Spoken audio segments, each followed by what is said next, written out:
being in this type of life, in this career trajectory, we are faced with decisions, right? And whether it's for branding, other aspects of your career, your professional life, it's all about the choices that you make. And are you, in fact, making the brave choices? Hello, everyone. This is Kathy Caprino, and welcome to my podcast, Finding Brave. I've created this show for everyone who longs to create something bold and brave in their life, to rise up, speak up, and stand up for who they are, and to reach their highest and biggest visions. Each week, I'll be speaking with inspiring guests from all walks of business, leadership, entertainment, the creative arts, and the entrepreneurial world.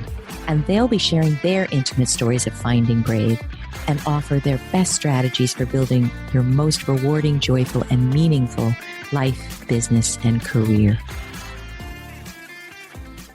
Hello, everybody. Kathy here. I hope you so loved part one of my interview with Robert Friedman on building a fearless brand for your business. This is part two with even more strategies, solutions, and tips for building a brand that connects with your ideal clients. I hope you find it so helpful. Thanks so much. Let me ask this. We'll touch on it a little bit. Hopefully it's helpful. For people like me in the B2C world where you are pitching to consumers, not businesses, what if you know very clearly, let's say you're the warrior. In some ways, I feel that's what I'm helping women do, frankly. Become the author of your own life, finally. Do it. But you want to pivot that to B2B, where that message that you are known for, like this client of yours, is the warrior. She's not going to be pitching that for companies to hire her, but you want to pivot because B2B is a great avenue for revenue and recurring income and licensing. What do you do when that key trajectory that you're known for isn't going to fly in B2B? Do you chuck B2B or do you tweak it? What do you do? Have you had this with clients where they don't want to let go of what they're great at? She's the warrior spirit for the underdog, but let's say she wants to pivot a little. What do you suggest? Does that make sense? Or is it too narrow a question? It absolutely makes sense. And so this is what I was thinking about when I was thinking about our commonalities between fearless branding and finding brave. That being in this type of life, in this career trajectory, we are faced with decisions, right? And whether it's for branding, other aspects of your career, your professional life, it's all about the choices that you make. And are you, in fact, making the brave choices? So the way that I would answer your question, Kathy, yes, I'll tell you a little bit about how I work. It's actually quite simple. There's 5 questions that I use. I'm dying to ask those. Go ahead. What are those questions that you're asking your clients to answer as honestly as they can? Right? Yeah. So the first one is, who are you? And it's the beginning of the conversation, but it's the end of the conversation. Because if I just ask you that and you haven't already done the work, you may not have a precise answer and a powerful answer right away. And do you mean who are you simply as a human being, or who are you as you show up to your work? I mean, what do you believe? What do you stand for? Where will you be willing to make a decision because you know it's the right thing, even if it may not be the most expedient thing or the most profitable thing, because you know it's right? Oh, that hits me in the gut. Oh boy. Wait a minute. Repeat that. Repeat it. The decision one. Say it again. The first question, who are you? And what I mean by who are you is, what do you stand for? What do you stand for? What do you believe? Like, so where are you willing to put your stake in the ground and say, this is what I believe. I will not sell out on my belief. My goodness. Right? So listen, I work with a lot of professional services firms. Most of them are not interested in working this way. Most of them, it doesn't matter. What I'm talking about with you right now that you're resonating with, like, they don't care. What do they care about? Give me the money. Yeah, well, What do they yes, care about? I mean, and to what's be more honest, important than that question? well, that's because that's how you are wired. That's how you are built, right? Well, So, because for 18 years, I sacrificed answering that question. I lived the pain of it, like your friend. right. So you found your brave in that way. I would say, look, I do not want to diss any of these people. It's not like they're saying they're going to sell out or be mercenary. They're not. They're good people, right? But the way that I'm talking about finding that deep meaning is not something that your typical owner of a law firm or a managing partner of a law firm or Yes, I any understand. many kinds of consulting firms, they just don't care. But there are some that will resonate deeply, I right? love it. So you have That's to me. know, right? Are you? All right. That's question one, right? Right. So that's question one. Question two is more expected, which is, what do you do? Okay. I can't tell you how often when I say, tell me who you are, people will just jump to, what do you do? Right. So what do you do ideally does have differentiation. Do you have some kind of method, some kind of approach that is not doing the work in the same way that your competitor is doing? Right. Got it. Got it. So those are the two questions that are about you Can as I the brand. dimensionalize that for people? So what do you do? Would this be a way that you're looking for? Yes, I'm a coach, speaker, trainer, writer, but what runs through it are frameworks that, for instance, close your power gaps, the 7 damaging power gaps that help me identify where I want to intervene with you for breakthrough. Would that be what you're talking about? Yes, exactly. Okay, got it. What's number 3? So now we're switching sides. We were focused on the brand. Now we're going to focus on the audience. Ooh. There's 2 questions there. Who are you, right? Who do you do it for? And you want the answer to be, who do you love doing it for, or anyone who slops in the door, Well, you'll right. take. That's Who do the you love strategic doing it for? decision, right? Oof. So when you say, I don't want to eliminate men because it's half the population, right? That's making a decision, but it's not necessarily the brave or fearless decision, right? Of saying, I can do it for anybody who might possibly need anything kind of sort of like what I do and has some money to pay me, right? Like, so Yes. just, we can joke about that, but we want to start to get precise, right? Love it. Love it. And it's based on demographics.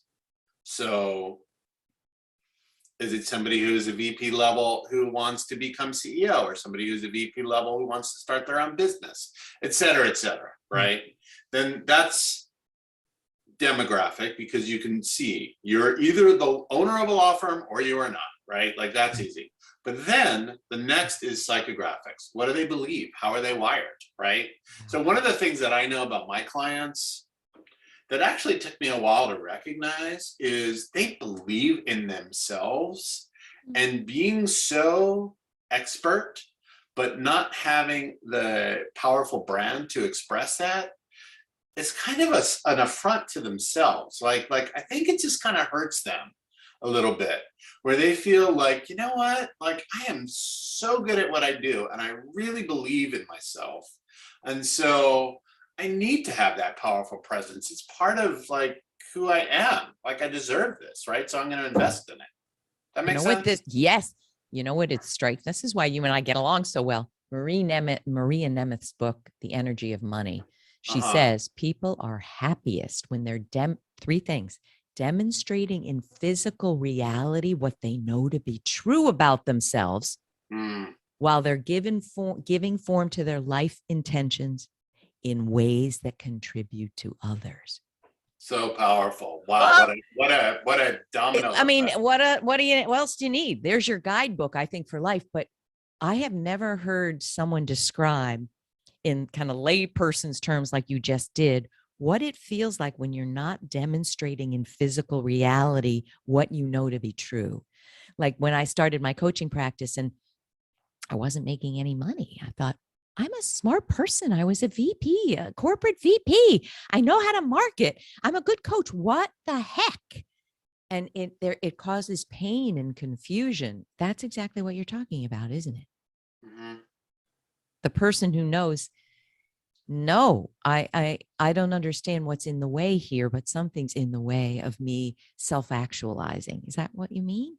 Yeah, partly. I don't even know if they would say that they needed to be self-actualized, because I think that my clients, for the most part, they're already self-actualized, But they're right? not having the business But success or they're not having the impact they wanted. There was some there gap there that is, you were explaining.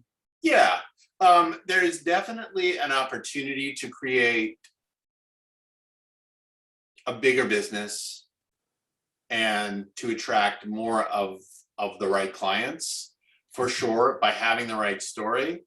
So they see the opportunity. I think it's more of a personal thing, though, that I help them to see it like, you're amazing, and you can have an expression of your business and yourself and your brand that is congruent with who you already are. Right? So Like my good. clients are really, they're the people I'm thinking in particular, like they're coming from a position of power. They're already powerful. They don't have to kind of figure out what makes them powerful. They already are. But there's gaps in the story. Yes. And I think those gaps, I mean, I think I work with people not on branding, but in ways where they're gapped and they can be incredibly powerful and millionaires and managing $50 million budgets. But that gap, whatever they identify, is the power gap. It sucks something away. Mm-hmm. So I'm not casting aspersion on any of your clients or mine, but even me, when I'm trying to figure out, do I want to pivot over here, over there? It's not a comfortable place to be. Mm-hmm. I think sometimes it reflects indecision, which reflects fear sometimes. Mm-hmm. Oh, that's another story. All right. Then there's number But 5. Well, go ahead. You wanted to say yeah, something? I think we didn't even really get to number 4. So We did. Oh, who do you do it for, right? Then what do they need, right? So it's what do they really, need? so those are the two things that you focus on outside, right? Well, let me ask you something about what they need.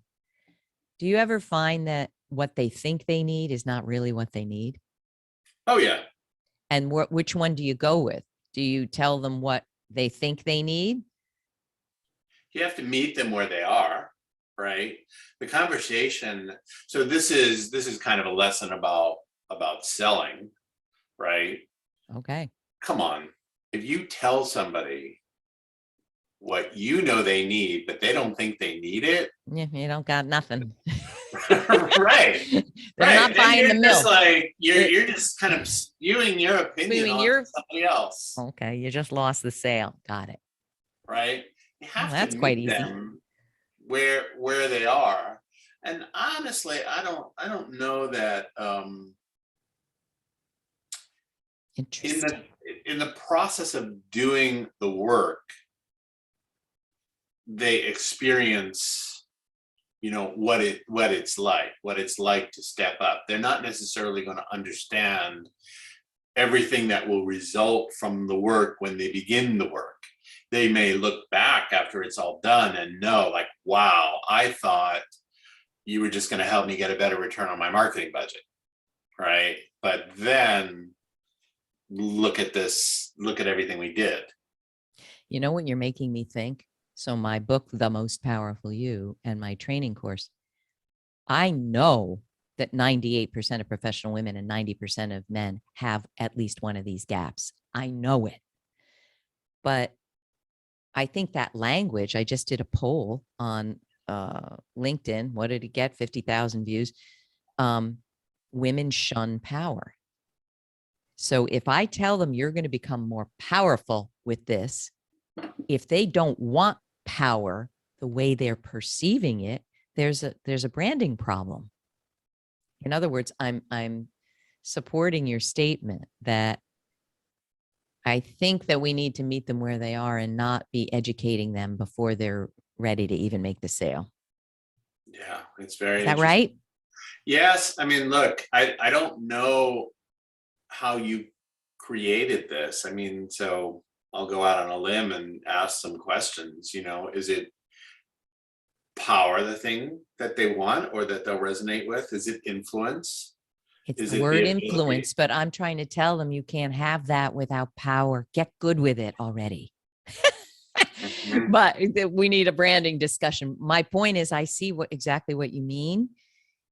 I think once I explain it to them, they get it. Mhm. But they have been conditioned, as I have, that power is not what we want. Yeah. Anyway, enough about me. Did we get to your number 5? 5 is what do they get?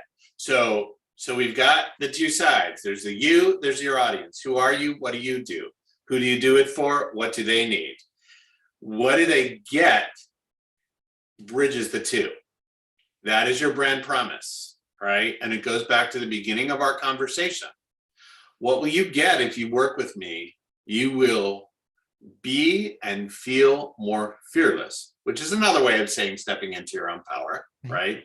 Right. There's a confidence that happens by going through this process True. in which you make the decisions that can feel scary. If you're just confronted with the decision, am I ready to eliminate 50% of the people on the planet from my target market? And it could go right, like that's just a simple, easily relatable example, right? So the whole thing that I want to emphasize in this conversation is when you look at those 5 questions, always there are ways that you can answer them more precisely.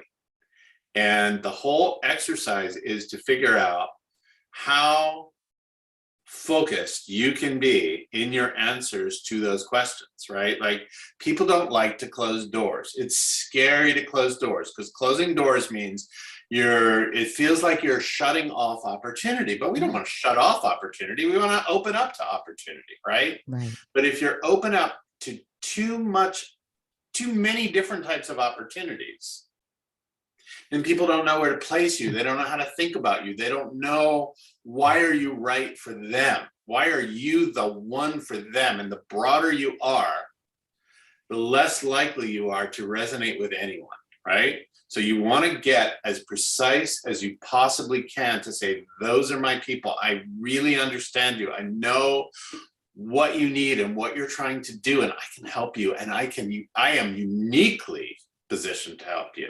And they see it and they're like nodding their head and saying, I'm not hearing the same thing from anybody else. That's why this is already feeling like a good fit. But the broader your answers to those 5 questions are, the less likely you are to get that result. But finding brave, fearless branding, it's scary because you're closing doors so that you can leave the right one open and the right people know, like, whoa, that's my place. Love it. Do you see this a lot? I tell this to people too, because I train coaches on a lot of this stuff. Not as deep as you do, of course, about branding. But you know what I find? Even though I say it's a women's career coach, men will come and it's as if they didn't even hear that. They're like, I need to work with you. So this is a really important question. Fairly, and this is what I tell people. Making the decisions is how you position yourself. It's how you put your message out into the world, right?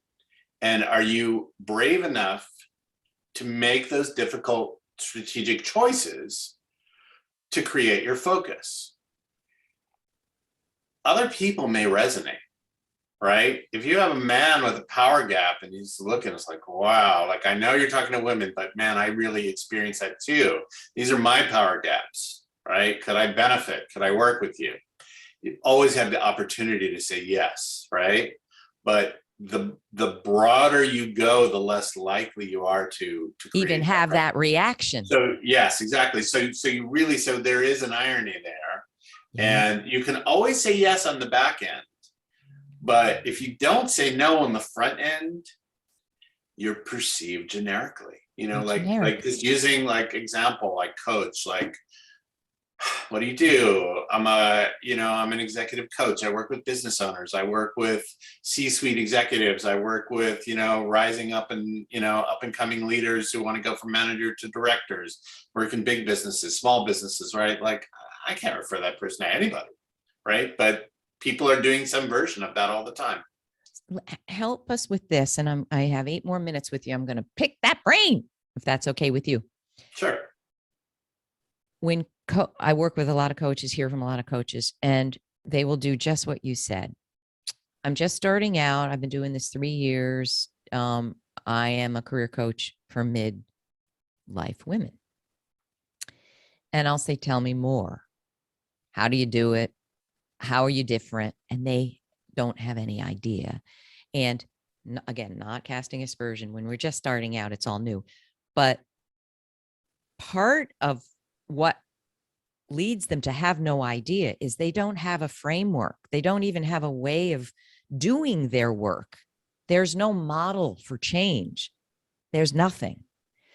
My question to you is, how do you help people who truly have no idea how they're different, and maybe they're not? Yeah, they may not be yet. They're not. And then they're at a fork in the trail where they have to decide, do I need to figure out some way that I am different? Maybe I'm not right now, but I need to make some choices about who I do it for, what I do, what I believe. Like, these are all these 5 questions are all the framework, the method for thinking through how might you be different, right? Right. A brand needs to be 2 things. It needs to be relevant and it needs to be differentiated. So you don't necessarily need to be different, right? So if you're so differentiated that you're just weird, then, right? Boy, she's out there. Yeah, that's not helpful. Then you've probably gone too far, right? You don't necessarily need to be differentiated in every single way from your competitors, right? But you need to have critical points of differentiation. And, the proof is in the pudding. If you can be undifferentiated, like that accounting story I told you, but you still have a thriving business, a thriving practice, then you don't need to be differentiated. You don't need to be any more differentiated than you already are. But if somebody's coming to you and saying, I wish my practice were a lot bigger, I wish I had more clients, I wish I could charge more, then choosing how you want to be differentiated, which is really claiming your expertise in specific areas, is a way to do it. So anyway, what I was saying is, you're at a fork in the road. You have to figure out, do you want to be differentiated or do you not? If you do, then you have to figure out how, right? There's a couple of things that I want to add to the 5 questions, because that's very much, there's 3 parts of creating a brand. So that's the deep dive internally, right? Got it. But then the other parts are, you need to understand your market, your audience, right? So there's questions that you really need to understand. How might you want to define your target market more specifically? How might you get a deeper understanding into what's the problem that you really solve, right? So that's the second step. And the third and final step is competitive analysis. And so, like, that analysis just means you got to look at your competition, and you got to look at your competition in the way that your target market would look at a competition. So if you say, like, just career coach, right? So let's say I'm going to look at 2 or 3 or 6 career coaches and just try and figure out who's going to be the best one for me. So one of the traps that I see professionals who have brands fall into is they think that something is differentiated when it's really not. Right? Like, so, like, you asked, professional service firms, what makes you so great? What makes you, it's our people, right? Or, our combined 100 years of experience, or, like, they're just talking about things that it has to be relevant to the audience, and it truly needs to be saying something that the competitors are not saying. So you've got to look at that, right? You really have to look at kind of what's the standard in your market, right? You look at coactive coaches, right? Like, I'm not going to tell you what, I'm not going to tell you what to do. The answers are within you. Like, that's fine, but that story, that point is articulated a lot, right? And so you always have to ask, does it work, right? Does it work? Meaning, are you finding the right clients? Are they getting results? Are you building your business in the way you want it to? If it's working, don't change it, right? If you like it, don't change it. But if it's not working, then there's ways to be more fearless, more brave, more rigorous, and look at those questions that you may need to answer. I love it. Would you agree with this? When I'm talking to coaches, I'll say, look, compare yourself to the top 50 coaches in the world. Look at their website. And I remember when I began to be a writer, I would start looking at coaches and I would sometimes not agree with what they're saying. For instance, I'll be really honest, the coaching training community says you should not be directive. The answers lie within. Well, I had coaching and I didn't have the answers, like how to build $1 million business. I don't agree with that. So in my coaching, I'm also a consultant, a mentor, an advisor. And what's interesting is I interviewed Karen Kimsey House, the co-founder of Coactive, CTI. And I go, what do you think, Karen? Right on the podcast. Is it okay? And she goes, yes, you got to give them everything you got. But you have to make it clear when you're being directive that you don't need to be the expert. You as the coach do not need to be right. You are offering this as something to push back on. Brilliant, so brilliant. But that is a point of differentiation for me that I will come out and say, I'm not like other coaches. I'm going to tell you what I think. I'm going to tell you the 3 careers I think you should perhaps consider. So would you agree that part of this is looking at your top competitors and seeing where there's a gap in what they're doing that you don't agree with? That's absolutely, is that a great sign of where you might be different? 1000%. I mean, one of the things that I see from my clients that have started their own firms is one of the main motivators is they had that senior position somewhere else.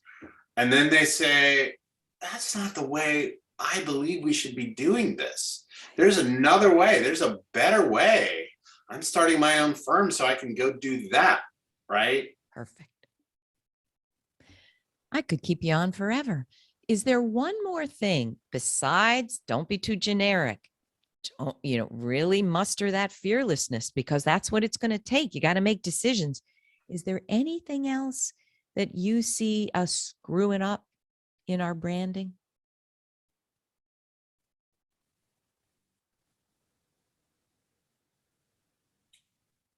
It's something that I already articulated, but you didn't just say it now, which is find the meaning and find the story, right? What is that point of connection, right? So for my clients, may or may not be true for everyone. I really believe their best clients are hiring them just as much for who they are as for what they do. And so it's incumbent upon you, if you are starting or growing a business, to define that. It goes back to the first question. So this conversation is mirroring the process, right? You start with who are you, but you can't get all the way there. But then you have to keep circle back to it. How do you want to frame that, the narrative of who you are, right? And it's your job to know your narrative, to articulate your narrative, to not stray from your narrative, right? To always find the ways that any particular point that you're trying to explain is connected to that bigger narrative. If you're the warrior, if you're the finding brave, right? I have another client who is the truth teller, like the little boy in The Emperor Has No Clothes, right? Wow. So it's always about coming back, right? Like her brand is The Straight Truth, right? So it's always about bringing it back to what that narrative is in a way. So you're telling it because it's true for you, but it's also true for your people too. Not for everyone, but your people. Oh, and that you have that essence to share, right? so good. That they want more of. I think, every time I speak, every time I tell a 5-minute story that I am standing here because everything I'm going to teach you, I didn't know for 18 years. And I had every crisis you can imagine. And then I state them. And I see people in the audience, their eyes are getting huge because these are common crises. Yeah. And that's the meaning there. Let me help you bypass the pain that I had. And find your own brave. And find brave. Robert, where do people hire you? Where do we suck up all your deliciousness? Where do we go? And we're going to link to it all below. Tell us, where do we learn more? Where do we read? Where do we hire you? Send me a note, robert@fearlessbranding.com. Fearlessbranding.com is the website. Find me on LinkedIn. It's easy if you have my name and the company name. And thank you. Thank you so much. It's so rich what you share. You make it clear, you make it simple, but it's deep. And to really do this work, you need a helper, and you're the helper. Thank you, my friend. I really appreciate it. So great to connect with you. So fun. I could talk to you for another 10 hours. I hope, everyone, that this is inspiring to you. Yes, it's work. Yes, it requires us to understand ourselves and understand yet again and peel the onion and peel the layers. But it's so exhilarating when you get to something that really does feel like who you are in the world. I hope you find this inspiring. We want to hear your questions. Robert just gave you his email. That's amazing. Write to him. Okay, I got a question. What did you mean by this? And, I know you'll have resources, Robert, to share, and ask me a question wherever you see this: LinkedIn, Instagram, Twitter. I do actually have one resource. So on my website, brand strength assessment. Ooh. It's very simple, 12 statements. You rank yourself on a scale of 1 to 10. Take you 5 minutes. Take it. If you want to send it to me, and we can talk about. And really, what I'm looking for are you committed to what you're doing? Are you committed to growth? But are there gaps? Have you defined your competitive advantage? Is your marketing really resonating with your prospects? Do people tell you, I love that thing that I read, or I love your brand? If you're committed, but your people aren't loving it, then you've got some opportunity. Oh, Robert, thank you so much. It's brilliant. And what's the link to that? It's just right on the homepage of my website. Just right on the homepage. Perfect. Yeah. All right, everyone. Total Ideas, brand strength assessment. Thank gosh. Thank you. Thank you so much for the beautiful work you do. So appreciate it. All right, everyone. We're going to have a 2-part series here because it's too great to condense. Have a wonderful week. I hope this inspires you, and see you next time. Bye. Hello, Kathy here, and thanks so much for tuning into today's episode. One quick thing I'd love to share before you go is about my new digital training program for organizations and professionals called The Most Powerful You, which is the companion to my book, The Most Powerful You: 7 Bravery Boosting Paths to Career Bliss. I'm so thrilled that recently an international division of the United Nations brought in the Most Powerful You program as a training tool for members of their staff. And I'm speaking with other global organizations right now to do the same. This program brings to organizations real-world transformative training for leaders, teams, and professionals to help them thrive at the highest level in their work and projects. So here's my ask. Please take a look at what I'm training in The Most Powerful You, and you can find that at mostpowerfulyou.com. And if you feel the content would be instrumental for you and your team, I hope you'll ask your leaders and DEI managers to bring in this training program to your company. It's truly transformational for work cultures everywhere, and it generates amazing results. Thanks so much, and here's to you becoming the most powerful you. Thanks so much for joining us today. And please don't forget to check out findingbrave.org for more programs, resources, and tips. And tune in next time for your weekly dose of Finding Brave.